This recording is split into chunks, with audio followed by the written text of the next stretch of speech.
الوطنية. بعد الانتهاء من ذبح الأضحية تشرع جل الأسر المغربية تقريبا في إعداد نفس الوجبة، متغاضين عن التفكير في صحة الأطباق المعدة خلال هذه المناسبة الدينية والتي لا تخلو من الدسم والشحوم. نديرو بولفاف، تنديرو الخليع، تنبشو القديد. وعارفه بلا راه الشحمه شي شويه راها مضره بالصحه وتيقول لك الطبيب ما تاكلهاش نهار العيد. ما تناكلوها غير من العيد حتى العيد. غير من العيد حتى العيد عاد تناكلوها.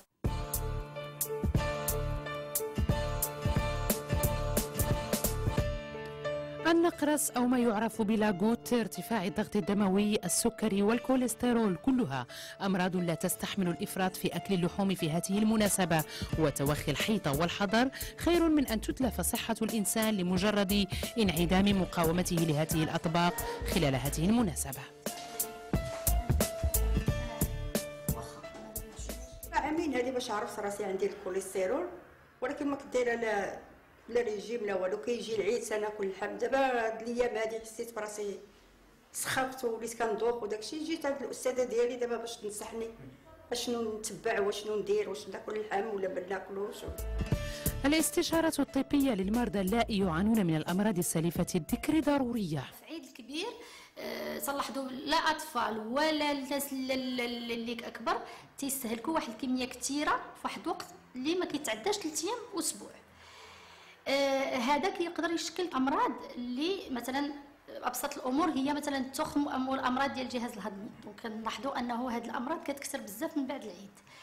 الناس الاخرين اللي كيكونوا عندهم مشاكل ديال مثلا ديال ارتفاع نسبه الكوليسترول في الدم، كتكون عندهم مشاكل ديال الداء السكري.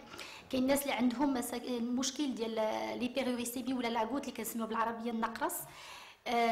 هاد الناس خاصه في هذه الفتره ديال العيد الكبير تيقدروا انهم يتعرضوا لمشاكل صحيه.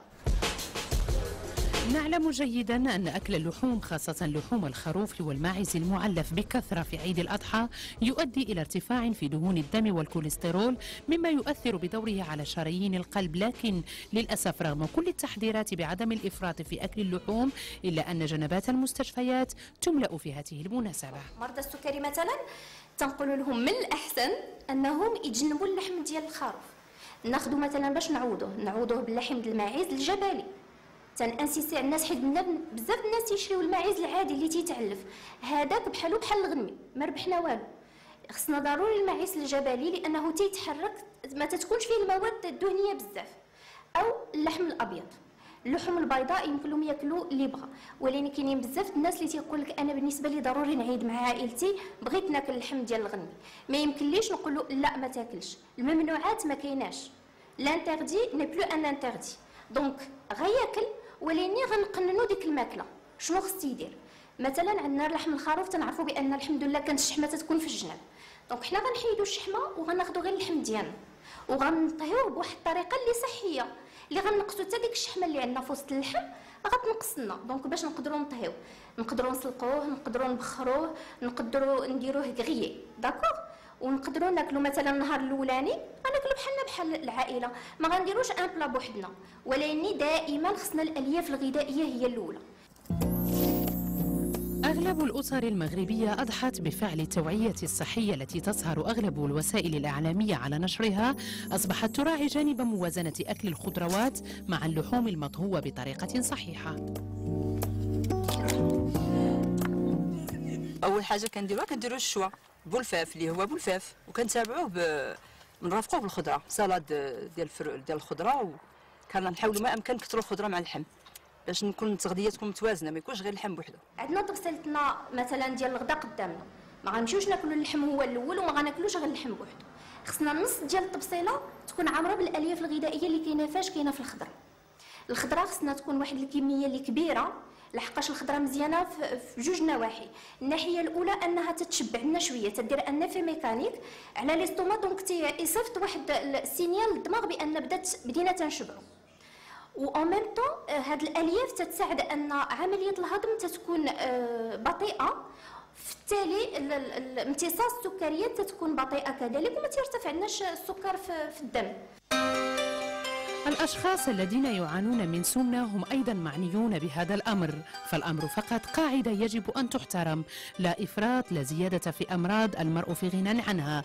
لا نعني الحرمان لكن نعني فقط توخي الحذر. الأضحى ما يمكنناش نتوجهوا للناس اللي عندهم مرض ديال السمنه وعندهم مرض الكوليسترول مرض السكر ونزيدوا هما متكرفسين عام كامل ونزيد نقول حتى هذا النهار ما عندكمش الحق. اللي يمكن لهم نقول لهم هو ان هذا النهار نهار مبارك تحاولوا فيه، ما تحرموش راسكم من هذا النهار المبارك، ولكن لا غدا وبعد غدا و 364 يوم الانسان يخصو لابد ما يحافظ على الجسد ديالو، لان هو هذاك السيد المريض او السيده المريضه خصها تعرف باللي ان اللي غادي يحامي عليها هو نفسه.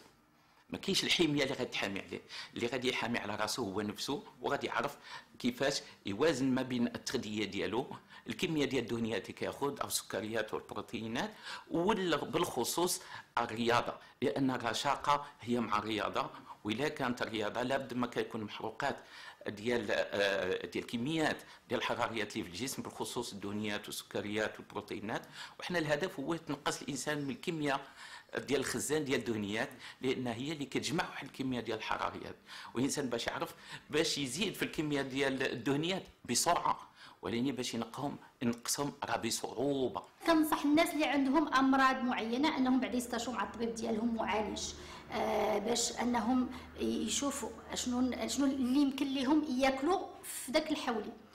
مثلا الناس اللي عندهم نسبه عاليه ديال الكوليسترول في الدم، او الناس اللي مصابين بداء السكري اللي الاغلبيه ديال الوقت خصهم ما يكثروش من المواد الدهنيه، ولو ما يكونش عندهم نسبه عاليه ديال الكوليسترول.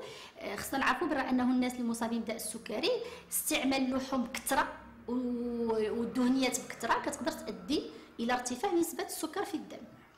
دونك هاد الناس كننصحوهم برا انهم يوم العيد ماشي ما فيها باس الانسان كل واحد حاجه كيذوق منها شويه. بعض الحالات اللي كتكون كمان نادره اللي كيكون واحد ارتفاع كبير مثلا ديال لاسيدوريك، مثلا ديك لا غوت اللي كتقدر تعطيهم اون كريز دو غوت اللي حاله كتكون شويه صعيبه، يتجنبوا اكل الكبد واكل الدواره بصفه نهائيه. الناس اللي ما عندهمش هذا المشكل، عندهم مثلا ارتفاع نسبه الكوليسترول في الدم، من الاحسن يتفاداو اكل حتى الدواره وداكشي البلفه، مثلا يقدر ياكل شويه الكبده ما يديرش ديك الشحمه اللي كنديروا ديال البلفاف. كنصحوا الناس مثلا يذوق شويه من الضحيه ديالو، وكاينين بعض البلايص مثلا في الحولي اللي يقدر ياخذ تتكون شويه ناقصه من الدهنيات، مثلا بحال الجيكو يقدر يدير مثلا قطبان ديال الجيكو ناشفين شويين، او لا مثلا داك القلب الداخل ديال الكوتليت حيت يكون بحال الفيلي تيكون شويه حتى هو ناقص من الدهنيات. ولكن نعاود نكرر انه في العيد الانسان خصو يتفادى اكل واحد الكميه كثيره ديال اللحوم، ولو يكون مثلا هاد البلايص اللي قلت، باش الانسان من بعد يقدر مثلا يذوق في داك العيد ما يتحرمش، ولكن في نفس الوقت ما يؤديش مثلا الصحه ديالو للهلاك. وهذا الشيء اللي للاسف كنلاحظوا من بعد العيد انه كيجيونا الناس عندهم ارتفاع ديال الكوليسترول، ارتفاع ديال نسبه السكر في الدم، مشكل ديال مثلا اللي كما قلت لكم لاغوت النقراس كيطلع بزاف في هذيك النسبه اللي كتقدر تؤدي لمشاكل صحيه.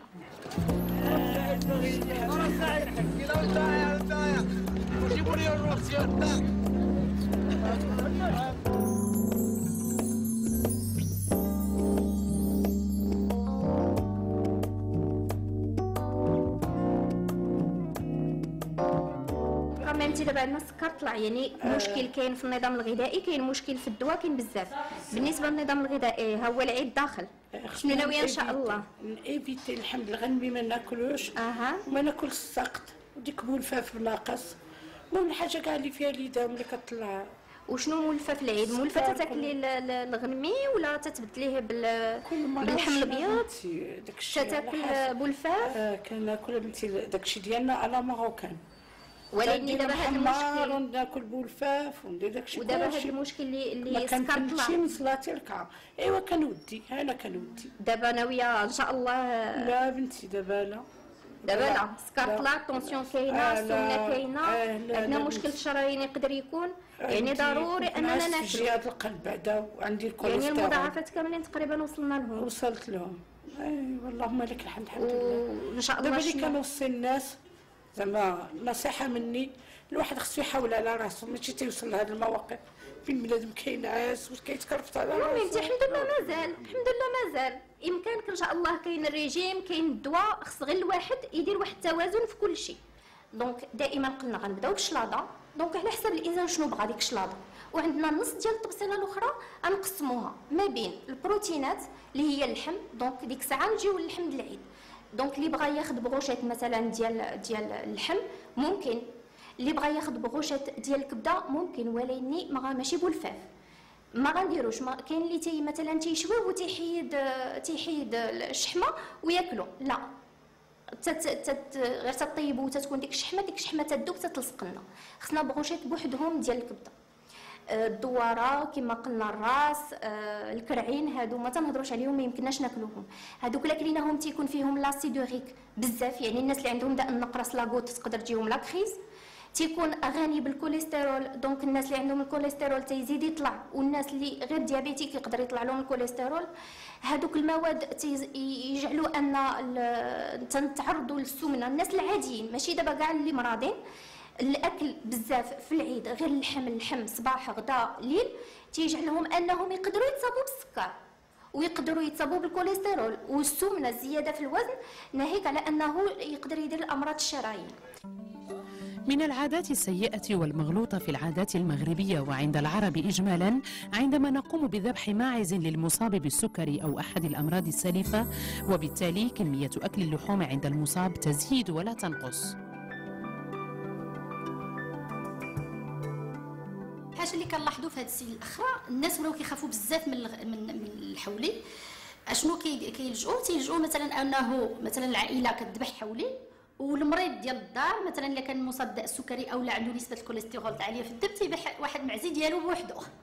الوغ الكميه اللي كيبدا ياخذ ديال المعزي كتكون اكثر بكثير. الوغ تنفضلوا انه نقول له خذ شويه من الضحيه ديالك، تاكل واحد الكميه قليله احسن من انسان مثلا تيكون مثلا واحد في الدار ذابحين له واحد المعزه. ناس اخرين مثلا كيعرفوا شي واحد مصاب بداء السكري في الدار او لا مثلا عنده نسبه الكوليسترول، ولا تيجيب مثلا كيذبحوا بقره كيقسموها، ولا كيشري واحد الكميه كثيره ديال البقري وتيديرها. هذا خطا حتى هو، لحقاش الانسان انا تنفضل ياكل واحد شويه من الضحيه ديالو كتكون افضل من انه ياخذ واحد 3 ولا 4 كيلو ديال اللحم اللي غادي ياكل ديال البقري اللي غياكل في واحد يومين ولا 3 ايام. في هذه الأيام العاطرة بمناسبة حلول عيد الأضحى، هذه المناسبة التي ينتظرها الفقير والغني، وكما نشبع الجانب الروحي والديني فينا يستوجب إشباع الجانب الصحي كذلك، لذا اتباع النصائح والإرشادات الصحية مهم في هذه المناسبة. ما خصناش نعسوا من مول الماكلة. المغاربه كاملين تينعسوا تيشربوا اتاي تياكلوا سمح لي تيشربوا اتاي وتينعسوا. ما خصناش نديروا لاسيست، ما خصناش نديروا القيلوله، تنعسوا ديك الماكله كامله ما تتهضمش، تتمشي تتخزن شنو تتخزن دهون.